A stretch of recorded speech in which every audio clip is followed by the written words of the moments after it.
Hey friends, this is Kelly and I just wrapped up my very first art gallery. This was a competition in a local art community center and I just had so much fun and it was really quite a challenge for me. So I wanted to share my experience with you about having my art actually in a public exhibition.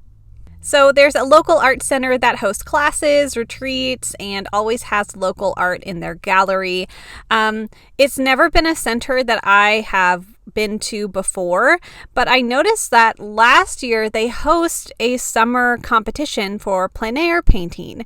And I thought that was a really fun idea, but I was really too busy last year to join in. So I was making up many excuses and I didn't follow through with it. So this year, when I saw that the registration for this competition was open, I didn't want to hesitate. I jumped in, filled out the form, and paid my fee. That way I was actually committed and I wouldn't try to back out. Sometimes it's better to have a little bit of money on the line to actually motivate me to get something done. So a few extra details about this exhibit, because all art exhibits and art galleries can be so different. This was a non-juried exhibition, which means that anyone could participate as long as they paid the registration fee. And juried exhibitions usually require you to send your artwork to be accepted, and thankfully, I didn't have to worry about just being accepted to the gallery. Anyone could register and pay, and then your art would automatically be in the gallery for the show. The price for this registration was $45, and you could submit up to 3 different artworks under that registration. I really only had time for one, and that honestly was a success in and of itself. It's also nice that it wasn't a juried exhibition because in juried ones, you often have to complete your artwork and show them the artwork before you're accepted. And for this, I could work on it up until the deadline to drop it off. So for me, a success would just be to deliver something because I've never done this before and I wasn't actually considering being part of the competition. Really, it was just a chance for me to actually show my work in a broader public setting, which I've never done before. So this was both scary and very fun. But this was a competition, and there was one judge who would be awarding 8 different cash prizes along with other awards. And again, this part of the exhibition was not something I was incredibly interested in, and just, delivering a finished piece would be a success for me. But it was really fun to see the winners, and I will definitely share the winners in a moment. There were rules about this exhibition, so the parameters of the piece were that the painting had to be completed within a specific time frame, and the subject had to be found in the nearby community. I was really not familiar with this town, and they had some recommendations of places you could go, different parks, different businesses, so that was really helpful for me. I also haven't done a ton of plein air. I still get really self-conscious when I paint or do any art in public.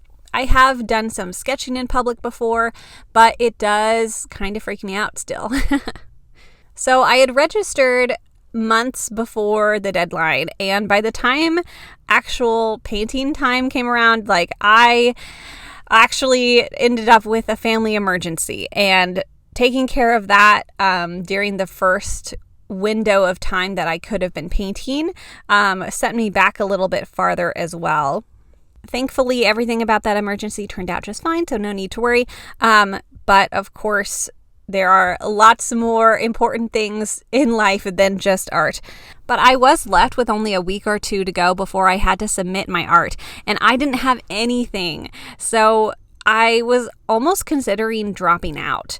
It was just really hard to think about going out to this town and doing a plein air piece, but my very supportive husband encouraged me to keep going, and we went together to go paint outside. So after scouting some of the locations on the list, I decided on this old town hall building. I spent some time looking around the building and the property to see what would the best view be for me. When you're doing plein air pieces, it's helpful to just take some photos and try to crop them in a way that you would like the composition to be. Because even though you're painting there in person, it's hard to take such a wide view and try to pare it down for what the canvas is actually going to be seeing. So I find it very helpful to take photos and crop those photos to kind of represent my canvas.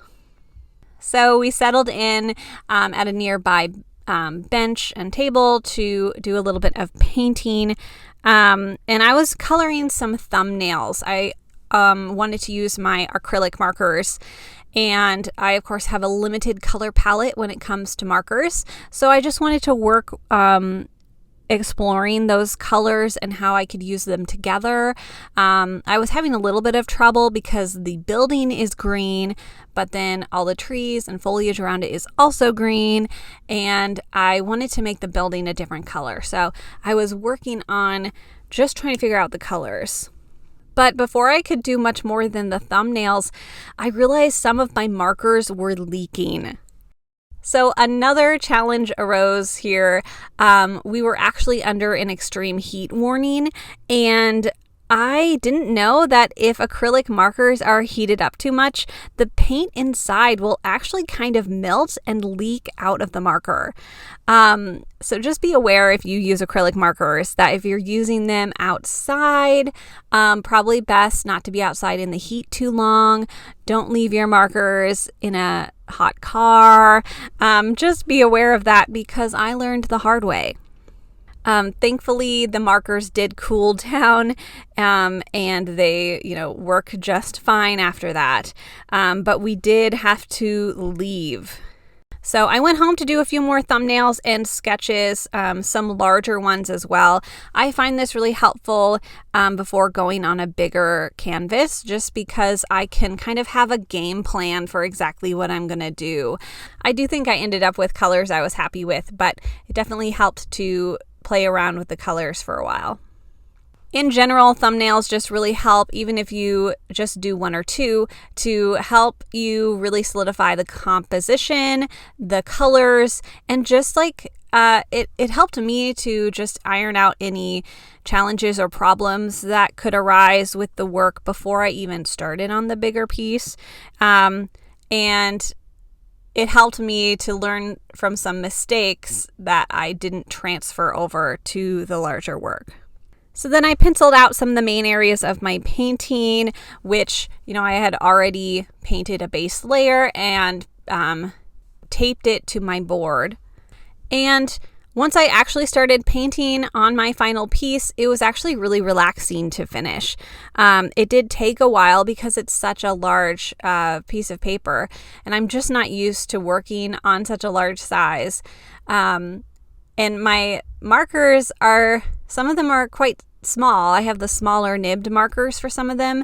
And so I also learned that it's hard to fill a large space with such a tiny marker. So I think if I want to do larger pieces with acrylic marker, I should get some more large nibbed markers. Now, after completing my painting, you might think, okay, that's it. I'm done. I've completed it. No, actually, I was running into another problem because the piece had to be framed and wired, and I had never added hanging wire to a frame before, and even that was pretty daunting.